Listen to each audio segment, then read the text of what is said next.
और अब आपको बताते हैं कि वन नेशन वन इलेक्शन को लेकर इन दिनों क्यों बहस छिड़ी हुई है और इस पर कैबिनेट मंत्री टीकाराम जूली जैसे कांग्रेस नेताओं की क्या राय है। देश में इस वक्त वन नेशन वन इलेक्शन को लेकर बहस छिड़ी हुई है। केंद्र सरकार ने इसे लेकर पूर्व राष्ट्रपति रामनाथ कोविंद की अध्यक्षता में उच्च स्तरीय कमेटी का गठन भी कर दिया है, लेकिन कांग्रेस समेत सभी विपक्षी दल इसका विरोध कर रहे हैं। लोकसभा में सबसे बड़ी विपक्षी पार्टी के नेता अधीर रंजन चौधरी ने भी कमेटी का हिस्सा बनने से इनकार कर दिया है। सरकार ने 18 से 22 सितंबर तक 5 दिन के लिए संसद का विशेष सत्र बुलाया है। हालांकि वन नेशन वन इलेक्शन के लिए संविधान में संशोधन भी जरूरी होगा। इसके बिना लोकसभा और राज्यों के विधानसभा चुनाव एक साथ कराना संभव नहीं है। आपको बता दें कि लोकसभा में इस समय कुल 539 सदस्य हैं।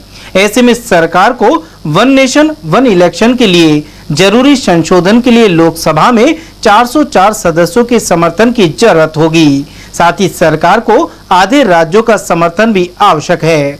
उधर वन नेशन वन इलेक्शन के पीछे सरकार का तर्क है कि अलग अलग चुनाव कराने से बड़े पैमाने पर खर्च होता है, वहीं बार बार चुनाव का बोझ आम जनता पर ही पड़ता है।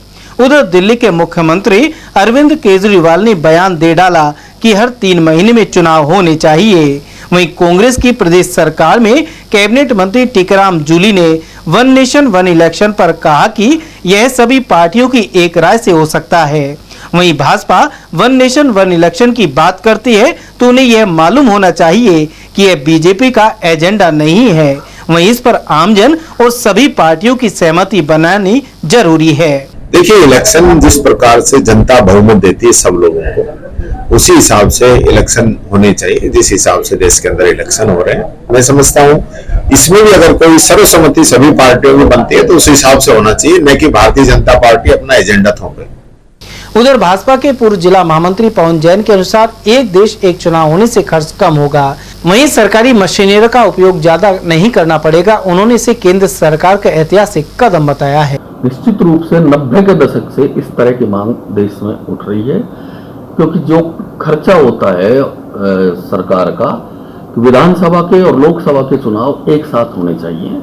और इस मांग पर अभी तो केवल केंद्र सरकार ने, मोदी जी ने एक कमेटी गठित की है, उसी से विपक्ष में इतना विरोध होने लगा है, विपक्ष इतना घबराने लगा है कि जो कल की उनकी बैठक थी बंबई में, वो मूल एजेंडे को भूलकर इस पर आगे Modi ji one nation one election करवाने जा रहे हैं। इसमें बुराई क्या है?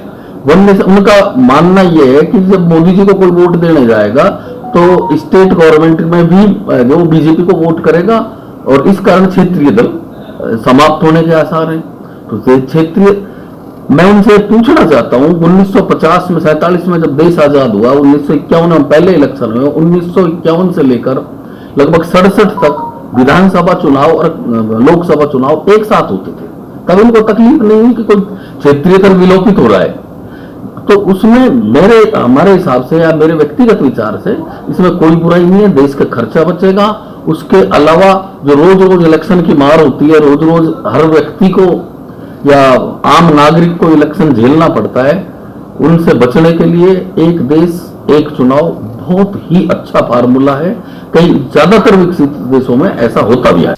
कुल मिलाकर संसद के विशेष सत्र से पहले चर्चा बनी हुई है कि चुनाव में संबंधित संशोधन को लेकर इस सत्र में प्रस्ताव पेश किया जा सकता है।